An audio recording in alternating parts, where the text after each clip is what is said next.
chases me down, fights till I'm found, leaves the 99. I couldn't earn it, I don't deserve it, still you give yourself away. Oh, the overwhelming, never-ending, reckless love of God. So I was watching a Basement Bodybuilding video earlier today, and because apparently I hate myself, I decided to check out the comment section. And in that comment section, I ran headfirst into a very familiar pattern, something that I've talked about before actually. You see, whenever natural hypertrophy's little ecosystem gets a little uncomfortable there, whenever there's criticism that sneaks through the cracks, the audience will go through this amazing mental gymnastics routine, truly Olympic tier stuff. Suddenly, any account they come across, it doesn't matter if it's an alt account, low-level bait, every troll comment, every mild criticism pointed at NH, it has to be Jason Blaha behind a sock puppet. And through this mind reading is really where the mass psychosis kicks in, the cult programming you could call it.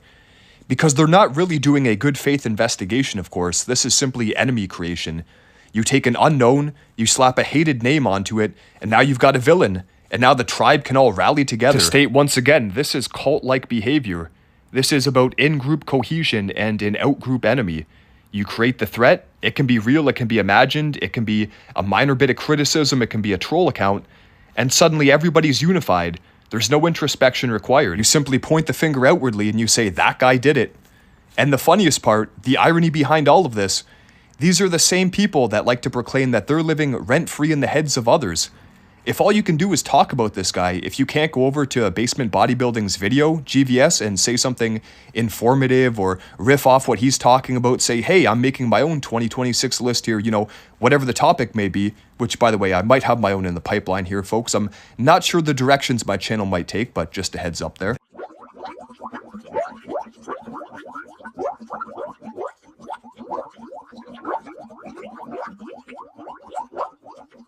Then it can be said that this man is living rent-free in your head as well. You may be in his, it may be a two-way street, but he is definitely in yours. The enemy of the current news cycle, they have to be the man behind every criticism. It's secretly him. Every burner account, secretly him. Every fart in the wind, it's gotta be him. Anyway, from here I would like to lead into my older video from a couple of years ago on this topic. The context to this upcoming clip, of course, is one common theme here, that of cowardice.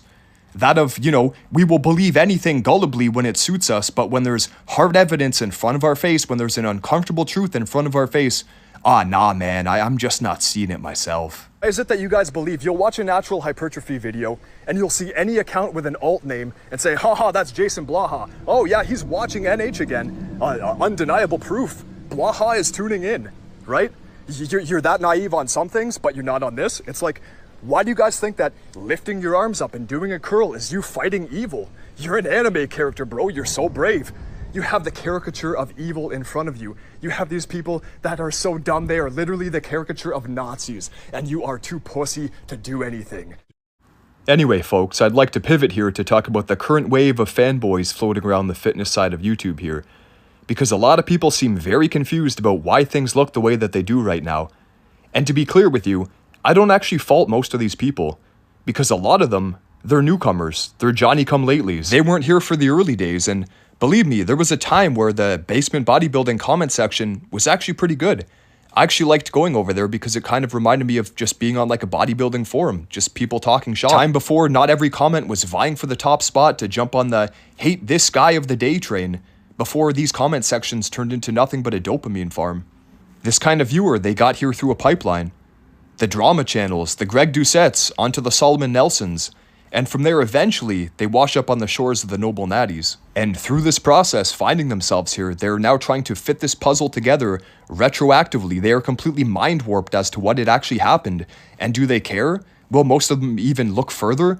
No, because it's about hating the enemy of the day and signaling that. You want to get with the group, you want to get with the cult. It's all about signaling the right kind of things here. And again, it didn't always have to be this way. Now, of course, there's always going to be the select in-jokes about this or that creator. There's always going to be that level of the parasocial there. But it wasn't so much about trying to collect your updoots by parroting whatever opinion was currently being rewarded. It's disturbing to see people reduced down to the level of a lab rat, hammering away at that button just trying to get more pellets out of it. And I hope they weren't always this way, but maybe some of them were. Maybe that's how you find yourself in a place like this to begin with. So while I don't fault these newcomers and their lack of awareness here, and granted, a lot of people just, hey, I just found out about this group of people and maybe I'm not too into the drama, I'm just here to learn some things, that's all well and good. For the others, again, the ones who came through the drama pipeline, I do not fault them for what they do not know. But at the same time, it's like, do I look down upon them? Sure, because that's a pretty lowly existence. But to the people who are into the drama, I gotta ask, what is more juicy than knowing that just behind this door, her Soviet door number 1, we have a man who is like Batman's Two-Face, except for one face is fascism, the other one is homosexuality, or at the very least, obliging these gay-for-pay modeling magazines while he does a little bit of gay bashing himself, all with a thinly veiled mask over top. I mean, that is juicy if you ask me, folks. Anyway, just to reiterate this part as well, it's funny how Jeffrey, as a community leader, decides to set the tone here. He could have went there and said anything. He could have said, hey, good luck with your goals. He could have maybe dropped a little reflection about his own journey. Or he could have said, hey, I'm planning a video on this topic as well. He could have went any direction there, but he went for the low-hanging fruit. Not rent-free or anything, but we got a signal about that guy over there, for he's part of the out-group. Now, in the past, this had a whole different phase that it went through. I would call it the timestamp barnacles. It would be the smaller creator that would arrive at the bigger creator's channel, and they would go and drop the timestamps in hopes that, hey, you know, this will get pinned as the top comment, and people will see me and flock over to my channel. When you're in the group, you're in the group. You're a recognizable face. You'll get swarmed by the hearts, showered in the likes. You'll be part of the little clique there, and that's the whole game. And of course, these content creators, they will preferentially like and comment and give the hearts to their own guys. And the sea of fanboys, you know, they will jump on the train as well there.